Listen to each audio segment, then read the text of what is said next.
আসসালামু আলাইকুম। জীবনে গিয়েছি অনেক উডাঙ্গা জায়গায়। আজ চলে আসলাম এক পাহাড়ি এলাকা। এলাকাটা খুব সুন্দর। নদীর ঝর্ণার মতো পানি ঝরে ঝরে পড়তেছে। এই হলো নদীর স্রোত, যা নদীর মতোই বয়ে চলেছে, শীতল ঠান্ডা পানি।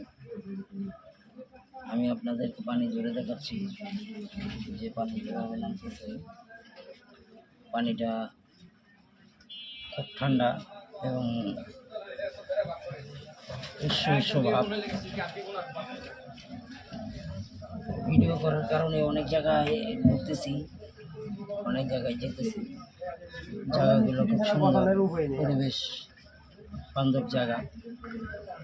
আশা করি আপনাদেরও ভালো লাগবে।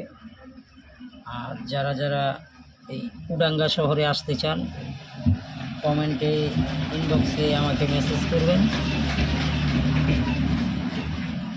মেসেজ করলে আমি আপনাদের ঠিকানা দিয়ে দেবো, আপনারা ওখানে চলে যাবেন।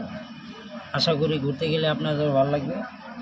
আর একা একা না গেলে আমাকে বলবেন, আমি নিজেই নিয়ে যাব ইনশাআল্লাহ।